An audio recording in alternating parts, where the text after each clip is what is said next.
Uncle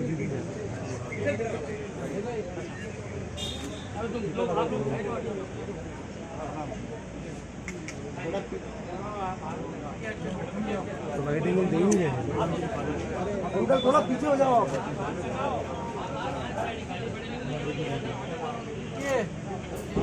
उसके कारण से हम आप तक चल रहे हैं। आदरणीय त्रिलोक जी, मैं बहुत प्रारंभ से आपसे परिचित हूँ। मैं चुनाव नहीं लड़ा कि डॉक्टर राकेश जी को आपकी तरफ से, मेरी तरफ से उनको बहुत धन्यवाद देता हूँ कि कभी ये हॉस्पिटल बहुत छोटा सा हॉस्पिटल था, लेकिन विपिन माथुर साहब जब से महाराणा चिकित्सालय से इसको जोड़ा है, तब से लेकर के वास्तव में जिला अस्पताल के रूप में एक स्वरूप दिखने लगा। इस समय मेरे पास भी प्रस्ताव आया कि आपके यहाँ कोई तो जिला अस्पताल बनाना है। मैंने कहा सबसे उपयुक्त जगह कोई है तो यह क्षेत्र है जहाँ सामान्य परिवार के लोग रहते हैं। उस समय शायद सोचा भी नहीं था कि ये 200-250 बेड का हॉस्पिटल बन जाएगा, लेकिन इच्छा ये थी कि जिस क्षेत्र को सबसे ज़्यादा ज़रूरत है उसमें ये हॉस्पिटल बने।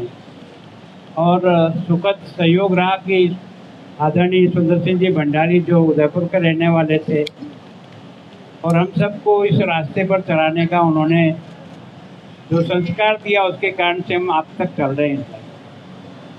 आदरणीय त्रिलोक जी, मैं बहुत प्रारंभ से आपसे परिचित हूँ।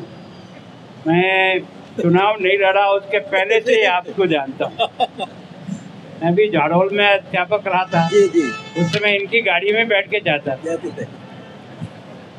तो मैं सोचता हूँ मुझे याद है तो पारस ट्रेवल था। Right sir.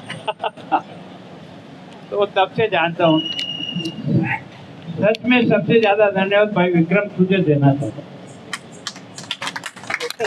तूने एक अच्छी सोच के हिसाब से यहाँ की जो एक आवश्यकता थी जिसको हम सब लोग महसूस करते थे कि कई बार पेशेंट को घर छोड़ना और घर से लाना ये उसके लिए बहुत कठिन काम होता है। अब सरकार ने सब तरफ की सुविधाएं जुटाई जरूर है, लेकिन अभी कई प्रकार की कमियां। और जैसा राकेश जैन साहब ने कहा, डॉक्टर साहब ने, माथुर साहब आपका बहुत धन्यवाद कि आपने इतना अधिक स्टाफ लगा करके वास्तव में इसको जिला चिकित्सालय का एक स्वरूप दिया। उसके लिए आपको, आपकी टीम को बहुत बहुत धन्यवाद। मैं सोचता हूँ कि जब काम अच्छा होता है तो हर आदमी उसमें जुड़ जाता है। डॉक्टर साहब, इसकी जो विशेषता है ना, वो आपके काम की है। अगर आपका यहाँ का स्टाफ अच्छा काम नहीं करता तो शायद हम में से किसी का मन नहीं बनता कि यहाँ ये दिया जाए, नहीं दिया जाए। ताराचंद जी ने भी अगर फंड अलॉट कराया तो इसीलिए कि वास्तव में यहाँ की टीम जिस प्रकार से काम कर रही है, और केवल यही वार्ड नहीं है, हमारा ये पूरा आदिवासी क्षेत्र जो इस ट्राइबल एरिया जो जुड़ा हुआ है, इस सबको भी अच्छी चिकित्सा का यही जगह है। लगभग 1000 का आउटडोर है सर, 1000 का आउटडोर है। तो एक बहुत बड़ी बात है। मैं सोचता हूँ वास्तव में डॉक्टर साहब ने मुझे बहुत तरकीब से पकड़ा। डॉक्टर साहब ने कहा कि हम वहीं सर्किट हाउस आप हैं तो वहीं ले आते। मेरे पेट में थोड़ी चोट लगी हुई है तो चलने फिरने में थोड़ी दिक्कत आती है। मैंने कहा यार नहीं आ पाऊँगा। उन्होंने कहा हम वहाँ गाड़ी ले आते। मैंने कहा यार वहाँ लाने के वजह से तो मैं आपके यहाँ जाऊँगा, वहीं झंडा दिखा देंगे। मुझे पता नहीं कि आपने इस तरह से कार्यक्रम बना रखा है, तो थोड़ी तो देर मुझे वहाँ हुई तो माफ़ी चाहता हूँ। पर हम सब लोगों की इच्छा रहती है कि गरीब की सेवा भगवान की सेवा है।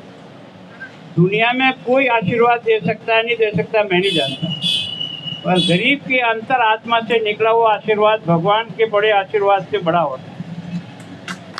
ये पुण्य जिसके भाग्य में लिखा वही कमा सकता है, हर आदमी ये पुण्य नहीं कमाता। तो ये भी कोई ईश्वर योग है कि जिसके कारण से समय समय पर यहाँ जो जो जरूरतें पड़ती रही, इधर उधर से कहीं जुटाते रहे, करते रहे। अब ये विषय पिछले 2-3-4 साल से चल रहा है, कई साल। ये बहुत ही हर्ष का विषय है कि हमारे यहाँ इस सैटेलाइट हॉस्पिटल में, जिसे हम सुंदर सिंह भंडारी सैटेलाइट हॉस्पिटल के नाम से जानते हैं, यहाँ पर हमारे पूर्व परिवार से संबंधित Tech Firefly Private Limited company, उन्होंने हमें एक एयर कंडीशनड एम्बुलेंस जो है वो डोनेट करी है। और आप इसको समझ सकते हैं कि हमारे इस अस्पताल के लिए उस एम्बुलेंस की कितनी महत्ता रहेगी। हमारे यहाँ लगभग 1000 लोगों का आउटडोर रहता है और रोज़ करीब 50 लोग भर्ती होते हैं। तो ऐसे इस सर्कमस्टेंसेस में इस एम्बुलेंस का हमारे लिए बहुत महत्व है और मैं बहुत बहुत धन्यवाद देना चाहता हूँ टेक फायरफ्लाई वालों को कि उन्होंने जो है वो ये एक बहुत बड़ा हमारा काम किया है और ऐसी आशा करते हैं कि आगे भी ये इस तरह से हमसे जुड़े रहेंगे। धन्यवाद। द कलर्स 18 उदयपुर न्यूज़ को सब्सक्राइब करें और हमेशा अपडेट रहिए।